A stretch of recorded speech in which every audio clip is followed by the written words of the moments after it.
Just a few words about Pavel Lurje. We all know him. He was more than once at this conference. He's a fellow Sogdian, the only one who tries to manifest himself in various fields as philologist, as archaeologist, as art historian, and now as a numismatist.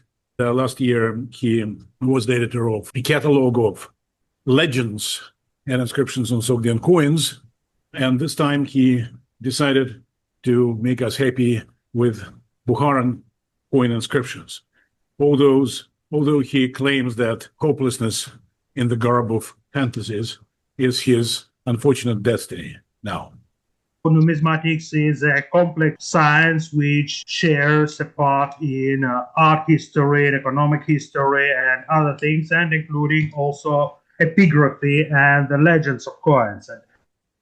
From my special viewpoint, I'm going to speak about the legends on some coins, but as you can see in the title, I am not sure in any of the suggestions, and sometimes I remain silent about what I'm speaking about. So these are some of the types of the coins I'm going to speak about, trying to argue that they are written in the special type of Sogdian alphabet, which is called Bukharan script. And from this time on, I have to devote the beginning of my talk to the characteristics and the main monuments, very small monuments, in fact, of this Bukharan script. What has been known about Bukharan script of Sogdiana? In fact, paradoxically, it became known and it was to some extent understood well before the Sogdian linguistics, Sogdian philology started to appear with their reading of so-called Bukhara coins, which I will come to later. But apart from that, the Bukharan script, the Bukharan version of Sogdian script, has been known through 3 inscriptions on silver vessels, which were put together first by Mireyevich and then in 2 articles co-authored by my teacher, Vladimir Aronovich Lifshitz, and his colleagues. All these 3 inscriptions are in the Hermitage, and 2 of them are written on the items which were definitely not produced in Bukhara or everywhere in Sogdiana, on a Byzantine bowl with the name of the Bukharan king Dizoi or Dinoi, sounding like that. The name is Orphan, as usual, and another one on the Sasanian small picture. On the rim of it, there is an indication of the weight of this item and also its owner. His name is not understandable as well. The third one was found in Munchaktepe.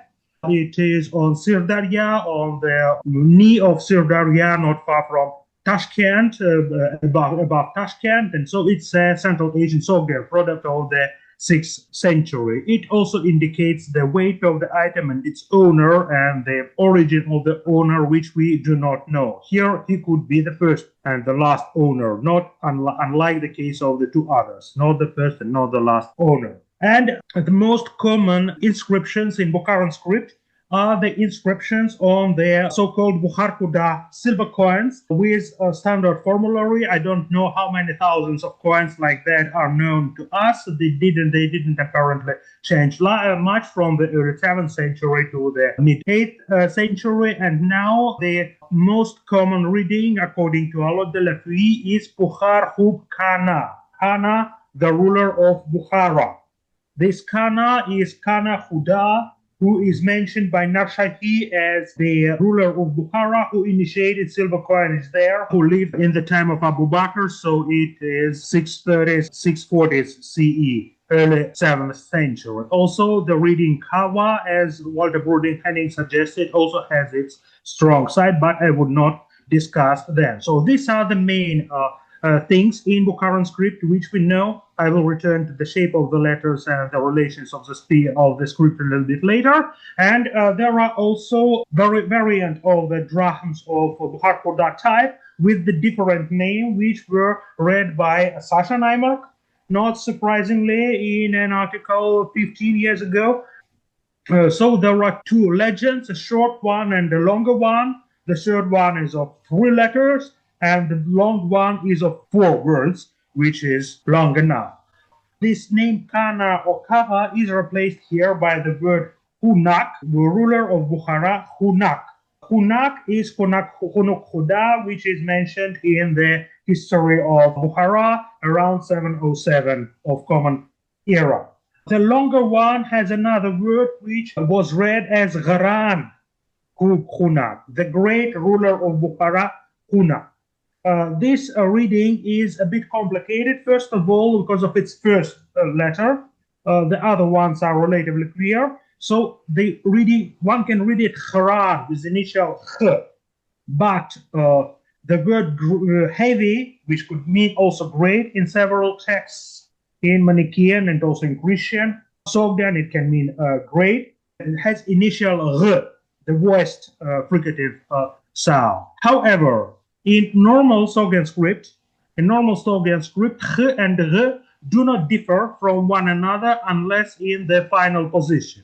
They started to merge with one another by some hands in some ductu of ancient letters of the 4th century. And here, if we suppose that in Bukharan variant of Sogdian script the same happened, we can quite safely read it as Gharan, which means heavy or great, which will suit very well the context of this Bukhar Koda for a day. Another 2 coins which have been added to the collection of Bukharan script inscriptions by Lifshitz and Lukonin are the coins of Mawak and of Aswar. The name Aswar, perhaps a long word from Middle Persian Suwar, rider, was read by Lifshitz, and another one, Mawak, the name of Sarmatian circle, bronze and copper coins, was read by Michael Alran. Right? Yeah, diagram for ruler and then the name Mawak. That is basically the repertory of Bukharan script, which was known to us until recently. However, there is a great amount, not a great amount, but several inscriptions on cheap items, on pottery first of all, which were found in Bukhara Oasis, most of all in Paikent. And usually they are considered to be written in more or less standard Sogdian script, but in its archaic shape. I tried to put together them here. So these are inscriptions on pottery, first of all, from Paikent. Their recent finds P11, P12 are the finds of 2025, and they are made or incised on bone. The others are on pottery, mostly of one word and not really satisfactory read. Nevertheless, the shape of the letters is the same. Also, there are inscriptions from Bukhara proper, including the excavations of 2024, from Baraksha, from Ghulam Tepe, not far from Vardanze, and a beautiful seal, which was discovered recently from Vardanze, Kurgan. I show here only the tracing of the inscription. The central rider is very much interesting in itself. What do we have here? This is a table of the script, of Bukharan script and of Paikent and so on inscriptions. They are compared to Aramaic, to Parthian, to early Sogdian of Kultabe. These are inscriptions of the first centuries of Common Era, perhaps, and ancient letters before 313, and also the standard Sogdian script and Horasmian script. We see that the shapes of the letters in Bukharan, so first of all, we see that the shapes are quite similar in the so-called Bukharan script and the inscriptions on pottery, etc., from Paikent, Baraksha, Bukhara, Vardana. The second thing which we notice here is that if we would consider the development of Sogdian script as a straightforward movement, we would place these letter shapes something between Kultabe and all ancient letters. There is between, say, 1st or 2nd and early 4th century of Common Era. The very characteristic is the letter Waw, which is a hook, a somewhat rounded hook, since Aramaic prototype until Kultabe, but from old letters on, we have it as a round. Here we don't have as a round, we have it as a curved hook. Another important letters are H, Y, and B, the shapes which are given here. Unfortunately, some of the letters are not really surely read. There are no very clear examples of them. For example, for sh. We find it sounding similar to sh here, but unfortunately, we are not sure, we don't see them in the sure words. That's for the letter shape. Another important thing is the joint and separate writing of the letters. I calculated the amount of joining and separate letters in the Skultambe inscription and ancient letters already mentioned, and also in silver items and Paikent inscriptions, if there are more than one letter, which is sometimes good. And so we see that they appear exactly in between the two. Another thing is vertical and horizontal writing. So we know that in developed period, Sogdians used to write vertically. In the case when the author had an option to write horizontally or vertically, for example, the ownership inscriptions on pottery, we find that there are more horizontal inscriptions than vertical inscriptions, although the general amount is not so big. When we compare them to the inscriptions from Panjakent, we see quite opposite and on a much better number of examples. Straightforwardly, this script is like the 4th century CE, but to this time we can date only the separation of Bukharan script from ordinary Sogdian from Samarkand script, because most of the finds, many of them are made in stratified context, and many of them can be dated by other media. And we are sure that majority of these texts and inscriptions fall on the 7th or early 8th century, and the earliest one could be somewhat earlier, including the earliest coins. Now, let me turn to the main subject to analyze the coinage of pre-Islamic Bukhara and to read the legends there according to this script. And here I am sometimes absolutely hopeless and sometimes propose very bold fantasies. To start with, apart from the standard coins of Mawak, which you see on the top, with the fire altar and this long-haired gentleman, and the inscription Marai Mawak, as read by Michael Alram, there are another type of coins, usually considered to be those of Mawak, with a thunderbolt of Vajra Tamga. So there are at least 3 more or less clear examples. The inscription occupies the verso side of the coin, or copper coins, or bronze coins. The second word can be read with some difficulties as Mazdak. The Aleph is not very typical shape, but I don't know which other letter could it be. It is clear on 2 legends. This name at least is attested in Sogdian as personal name, and likewise in Bactrian and in Middle Persian, of course, for the most famous being the prophet revolutionary Mazdak, who belonged to the same century. The first word which I propose to read, Freshtak, messenger or even apostle, it's completely a fantasy. So please don't consider myself claiming that these coins are indication of the presence of Mazdak's revolt in Bukhara at that time. Before going further, there should note that there is another type of the legend on this type of Mawak, Mazdak, whatever, coins, where the legend stops to the rim and not to the center of the letter. But since I know only one example, and most of the things I see here come from the wonderful database from Zenoru, the numbers below indicate the numbers at Zeno. This is another type, and I know only one specimen, and it's not enough for reading. Among the other things known by its participants is long list 94, I think, Bukharan coins with portrait on the verso and fire altar or other sign, or Bukharan tamga or horse or the verso. They are also bronze or copper coins, which are perhaps first cast but later struck. They are quite numerous. Sometimes the portraits are very good and can be compared to the murals of Afrasiab and Panjakent. Sometimes they are awful, quite grotesque faces, but the inscriptions are even worse. I'm not going to speak about the dating and attribution of these coins. That's not my business. Maybe Sasha or somebody else in the auditorium can comment upon them, and I will concentrate on the legends, which are illegible, by the way. So one of them with this eerie guy. There are two coins with relatively legible thing.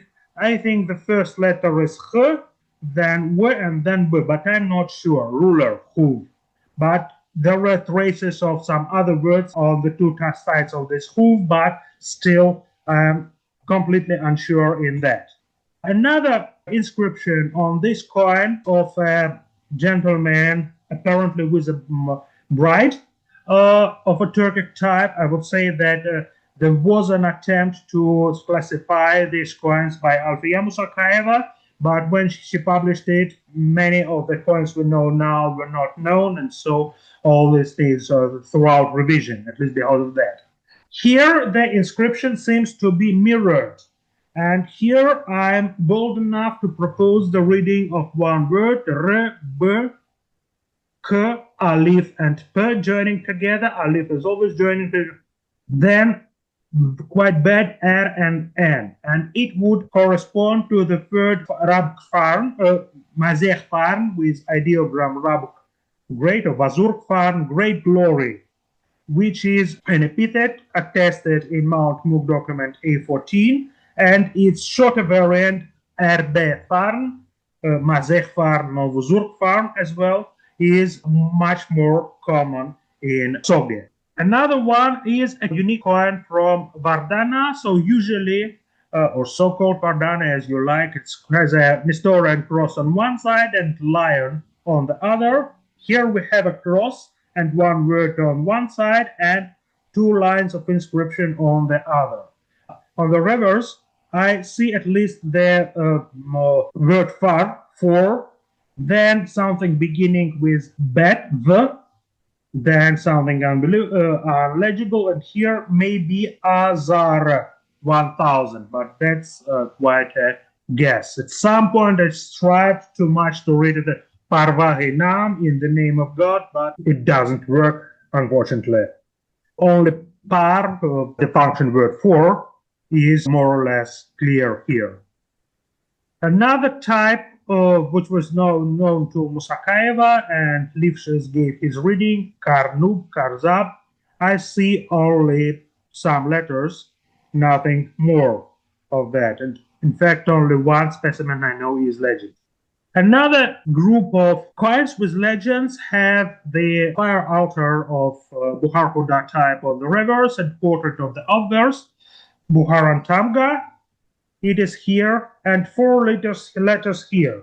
Usually, it is proposed to be read as Khan or Kav, as a name or title of the ruler on Bukharan silver. However, there is a letter between K and Aleph. Here it is, here it is, here it is, which make this reading not really likely. Very modest option is Kanar, the name or title, which is also attested in Mount Mook document. But this is just a supposition. So what I was speaking about were the coins which I know only from 1, 2, 3 specimens, no more. And so the quality of the inscriptions and the quality of preservation is the main problem here. So there is not enough material mostly to reach them. A little different is the situation with these types. I'd like to say that these coins and these legends became much more numerous after the works of Vikent expedition, especially after the discovery of the hoard of 5,000 pieces, mostly uniform ones, like 10 years ago. And so here there is enough examples to work on. So one of them are the coins which Edward Vasilyevich Rtveladze proposed to read as Gatifar, coins of Gatifar, the Heptalite ruler, according to Shahnameh, which seems not to be very likely from every viewpoint. The inscription is to the next of his face with open eyes. This is one word which can be divided into two. When we look at the camel coins, there is only one word on the reverse, which is like this. And it is similar to this one. And then the so-called is a square hole. The reading of Picant, as it was once proposed, is not very good. So on one side we have this word, this word, which is similar to this part. On the other side, on this coin, we have this word, which is similar to this, and this. And on this side, we have this word, which is similar to this word.